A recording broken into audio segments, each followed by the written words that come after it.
Inilah kita Universitas Kristen Indonesia. Berdiri sejak tahun 1953, UKI menjadi salah satu universitas tertua dan terbaik di Indonesia yang telah menghasilkan generasi penerus bangsa. Kini UKI terus hadir untuk melahirkan generasi yang visioner dan mampu bersaing di era perkembangan teknologi yang semakin pesat. Untuk menghasilkan generasi tersebut, kami memiliki berbagai bidang pendidikan yang terbagi menjadi beberapa program studi pilihan. Program studi Doktor Hukum, program studi Doktor Pendidikan Agama Kristen, dan program Magister dengan pilihan. Program studi Magister Pendidikan, program studi Magister Hukum, program studi Magister Pendidikan Agama Kristen, program studi Magister Manajemen, program studi Magister Teknik Elektro, program studi Magister Arsitektur,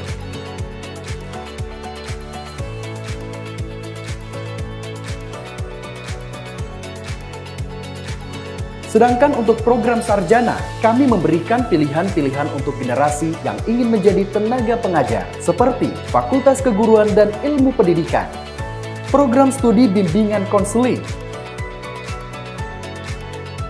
program studi Pendidikan Matematika, program studi Pendidikan Biologi, program studi Pendidikan Agama Kristen, program studi Pendidikan Fisika, program studi Pendidikan Kimia, Fakultas Sastra dan Bahasa, program studi Sastra Inggris, program studi Pendidikan Bahasa Inggris, program studi Pendidikan Bahasa Mandarin,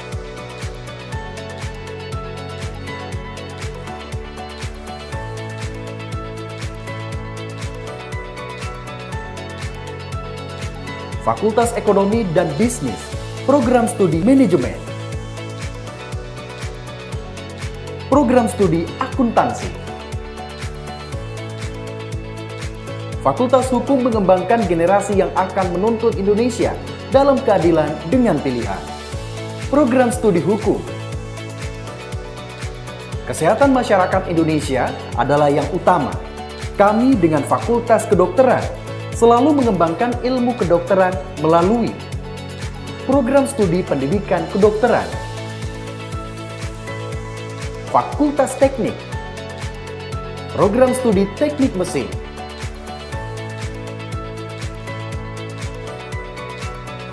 program studi Teknik Elektro,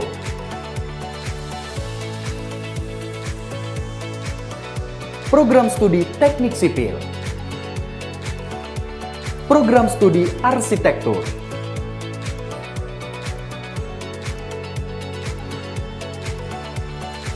Fakultas Ilmu Sosial dan Ilmu Politik, program studi Hubungan Internasional,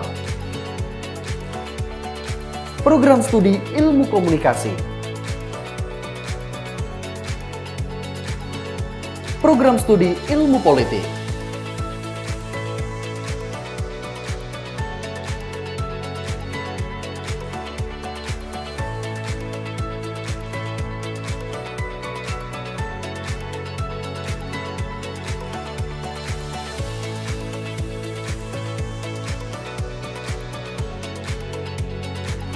Kami mempersiapkan tenaga yang ahli dan siap terjun untuk masyarakat Indonesia dengan program diploma dan sarjana terapan Fakultas Vokasi, program sarjana terapan fisioterapi,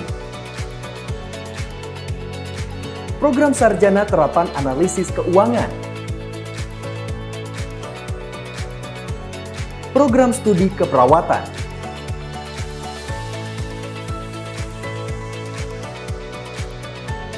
program studi Manajemen Pajak,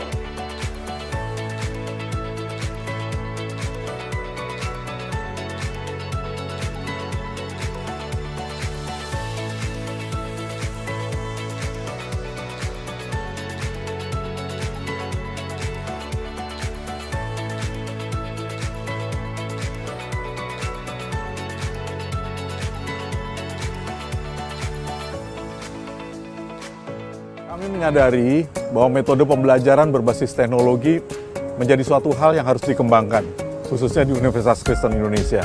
Dengan dukungan teknologi tinggi, UKI mempersiapkan diri menjadi universitas berskala internasional yang bermutu, mandiri, dan inovatif di bidang tridharma perguruan tinggi. UKI menerapkan paradigma pendidikan Merdeka Belajar, Kampus Merdeka, yang sesuai dengan karakter masyarakat Indonesia. Kami siap melayani mahasiswa menjadi generasi yang unggul, yang memiliki nilai-nilai rendah hati, berbagi peduli, disiplin, profesional, bertanggung jawab, dan berintegritas.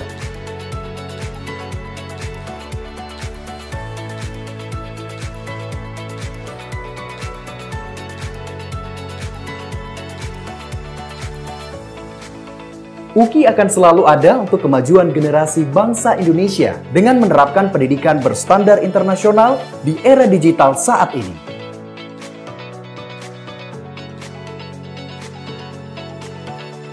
Karena kami datang untuk melayani, bukan dilayani. Hai, perkenalkan saya Christine Desi Natasha. Saya salah satu mahasiswi di Universitas Kristen Indonesia. NIM saya 21400-525.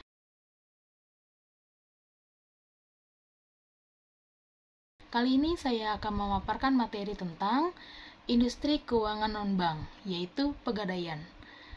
Sebelumnya, teman-teman udah pada tahu belum nih apa itu pegadaian?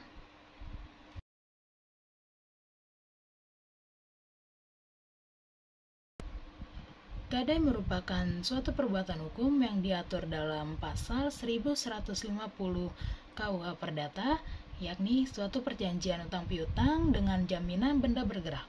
Adanya jaminan tersebut agar barang-barang yang menjadi objek jaminan itu dapat berada di bawah kekuasaan pemegang gadai. Transaksi gadai di Indonesia dijalankan oleh perusahaan perseroan pegadaian. Tugas pokok pegadaian ialah memberikan pinjaman kepada masyarakat atas dasar hukum gadai. Pegadaian didirikan dengan Peraturan Pemerintah Nomor 10 Tahun 1990 tentang pengalihan bentuk perusahaan jawatan atau perjan pegadaian menjadi perusahaan umum atau perum pegadaian. Sebagaimana telah diganti dengan Peraturan Pemerintah Nomor 103 Tahun 2000 tentang perusahaan umum atau perum pegadaian, perlu mengubah bentuk badan hukum perusahaan umum atau perum pegadaian menjadi perusahaan perseroan atau persero yang diatur dalam Peraturan Pemerintah Nomor 51 Tahun 2011 tentang perubahan bentuk badan hukum perum pegadaian menjadi perusahaan perseroan. Menurut pasal 1150 KUH Perdata, gadai merupakan suatu hak yang diperoleh seseorang berpiutang atas suatu barang yang bergerak, yang diserahkan kepadanya oleh seorang berutang atau oleh seorang lain atas namanya, dan yang memberikan kekuasaan kepada si berpiutang itu untuk mengambil pelunasan dari barang tersebut secara didahulukan daripada orang-orang berpiutang lainnya, dengan kekecualian biaya untuk melelang barang tersebut dan biaya yang telah dikeluarkan untuk menyelamatkannya setelah barang itu digadaikan. Biaya-biaya mana yang harus didahulukan? Barang yang dijadikan agunan dapat ditebus dan dapat diperpanjang waktu pinjamannya jika belum mampu untuk menebusnya oleh nasabah sesuai dengan jatuh tempo yang telah ditentukan. Landasan hukum gadai konvensional di Indonesia adalah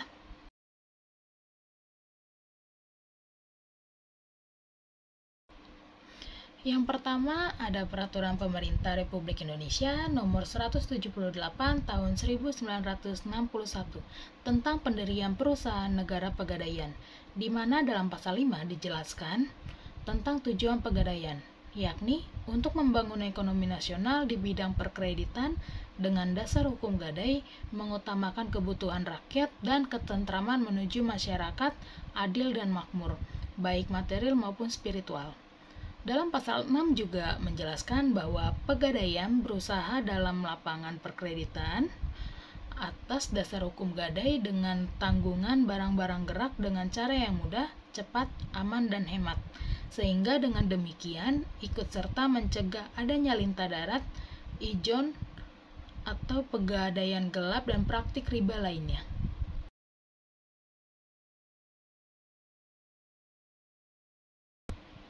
Yang kedua ada pasal 1150 Kitab Undang-Undang KUH Perdata. Di sini dijelaskan bahwa gadai merupakan suatu hak yang diperoleh oleh pihak yang mempunyai piutang atas suatu barang bergerak. Barang bergerak tersebut diserahkan oleh pihak yang berutang kepada pihak yang berpiutang. Pihak yang berutang memberikan kekuasaan kepada pihak yang mempunyai piutang untuk memiliki barang bergerak tersebut. Jika pihak yang berutang tidak dapat melunasi kewajibannya pada saat berakhirnya jangka waktu pinjaman.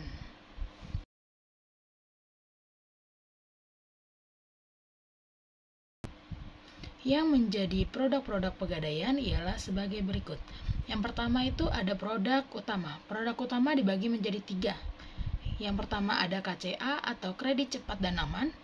Kredit cepat dan aman merupakan kredit yang dengan sistem gadai yang mau diberikan kepada nasabah semua golongan untuk kebutuhan konsumtif maupun kebutuhan produktif, mendapatkan pinjaman dengan mudah, cepat dan aman yang hanya membawa anggunan berupa perhiasan, emas batangan, mobil, sepeda motor, laptop, handphone, dan barang elektronik lainnya. Yang kedua ada Krasida. Krasida merupakan kredit angsuran bulanan yang diberikan kepada UMKM guna pengembangan usaha dengan anggunan perhiasan emas dan barang kendaraan bermotor. Yang ketiga adalah Kreasi. Kreasi merupakan kredit berupa angsuran bulanan yang diberikan kepada UMKM juga untuk mengembangkan usaha dengan sistem fidusia, yaitu cukup dengan BPKB sebagai jaminannya sehingga kendaraannya itu masih dapat digunakan. Jadi yang dijadikan bahan jaminannya hanyalah bukti kepemilikannya aja, yaitu BPKB.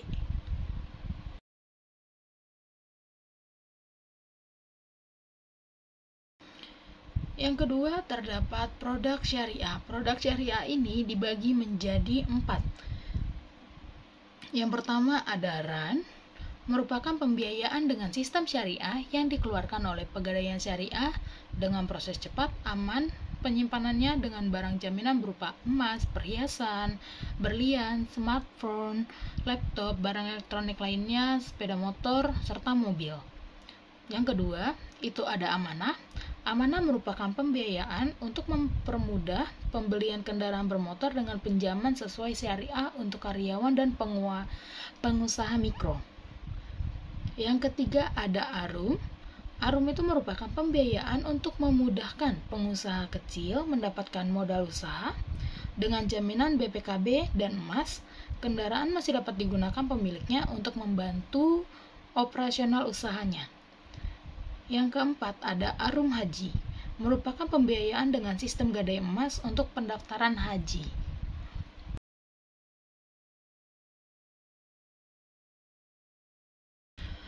Produk gadai yang ketiga yaitu investasi emas. Investasi emas itu dibagi menjadi 3.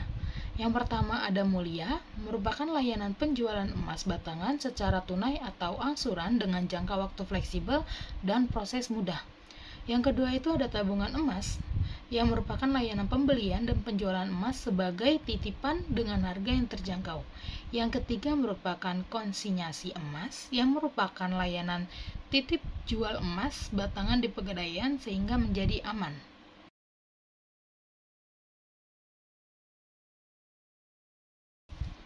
Produk Pegadaian terakhir yaitu produk lainnya. Produk lainnya dibagi menjadi 6. Yang pertama ada Pegadaian Remittance, yang merupakan pelayanan pengiriman dan penerimaan uang dari dalam dan luar negeri. Produk ini bekerja sama dengan ritme berskala nasional dan internasional. Yang kedua ada Multi Pembayaran Online atau MPO, yang merupakan layanan pembayaran tagihan seperti listrik, telepon, pulsa, air minum, pembelian tiket secara online tanpa harus memiliki rekening di bank.